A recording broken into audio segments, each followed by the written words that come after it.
Welcome to Introduction to Iridology. My name is Mary L. Reed Gates, and I'm a naturopathic doctor, and today the subject is going to be on iridology. And I have help with my friend Cheryl. I don't know if you want me to mention your last name or not, but she's also into health and natural herbs. And what is your specialty, Cheryl? Just no real specialty, just learning. I've been learning for over 10 years. Okay, well, good. Just how to use the herbs and things to help the body. Okie dokie.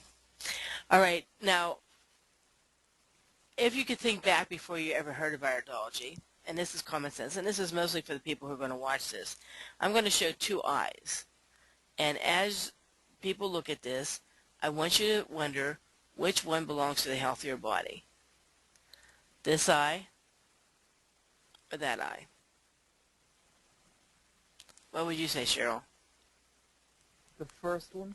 Absolutely. And most people know that. They look at this and intuitively they realize, ooh, there's something going on there. And that's how iridology basically started. It started in many parts of the world and in many cultures where people would look at the eyes and notice that an unhealthy person did not have a healthy looking eye. So we're going to go over a little bit of them. Whenever a child is born, they're born either with blue eyes or dark eyes. You don't see babies born with yellow in their eyes or green eyes or orange in their eyes or different colorations where it's dark one place and light another place. These happen as we get older because of our body chemistry. So that's one of the things that the iris can indicate, is our body chemistry. The orange in an eye indicates usually that this person has a chromium deficiency. And I have seen people that take ample amounts of chromium. Now you can't take too much because it is a trace mineral and it can poison you, but ample amounts of chromium and the orange will go away. Also, I personally used to have eyes that was almost as green as grass, or really, really green. People would comment all the time. What they didn't realize, and what I didn't at the time, is that those green eyes reflected how bad my kidneys were. So the uric acid on top of the blue is what made my eyes so green. Now that they're healthier, they're not so pretty anymore. So Mary, how long have you been learning this and teaching this? When did you first discover this? Actually, 20 years ago. Over 20 years ago is when I went to my first iridologist. But it's almost 20 years, or I guess I should say since 1990, that I've been doing this. Wow. Yeah. So it's been a while. I've been doing it for a while. Still fascinates me, though. Yeah. The brown indicates toxins from the liver. And when you see whitish haze, that indicates a pH imbalance. Now I want to talk about the pH. The three most common things are pH imbalance, liver toxins, and a thin nervous system. So though this is an iridology, it helps you understand what you're looking in the eye. Whenever you have a pH imbalance, the body will start robbing calcium from the bones. So it might affect people's lower back. If it's bad and long enough, it's osteoporosis. It robs the body of sodium, especially the joints and the esophagus. So you might get some stiffness in your joints, arthritis, acid reflux. It goes through the skin, the bowel, the lungs, and the kidneys, and it can affect any of those things. So it's a common cause of asthma, if it's in the lungs. Bowel, it could be colitis or something like that. And if the body has robbed as much as it can, it will start watering it down with mucus. So when you wake up in the morning, it's like before you can talk, or you might have to blow your nose in the morning. Not a cold, just an everyday thing. It also, if the pH of your blood is not 7.41, you don't die unless it's below 7.35 or above 7.45, but at 7.40, let's say, that acid slightly irritates the arteries. So the body will take cholesterol and line the arteries to protect it. So people that have problems with like needing bypass surgery or their arteries are clogged, a lot of times it's pH imbalance. And it also helps or causes you to not be able to absorb nutrients the way that it should. Do doctors test your pH of your blood? The only time I've ever heard of it is if someone's pH is so horrible that the doctor is desperately trying to save their life, like when it's 4.0. But typically, no. I've only ever heard of it once. And so is this something you could do at home? Absolutely. There's little test strips.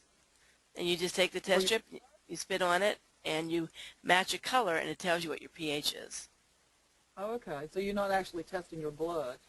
No, no. But what's, if your urine and your saliva, which is very easily tested, is balanced, then you know your blood is probably balanced as well. Okay. Actually, the last place you see an imbalance is in the blood. Do you talk about where to get these pH strips on your website?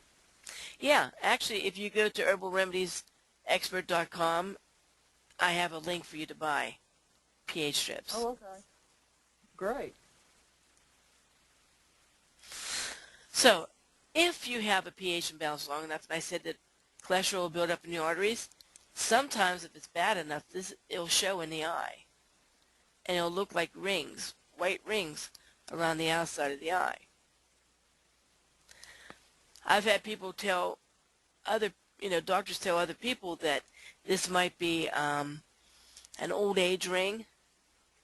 Matter of fact, I've known people that come to me in their 40s, they have an old age ring, and after they work with it for a while, 6 years later, when they're 6 years older, they have no old age ring.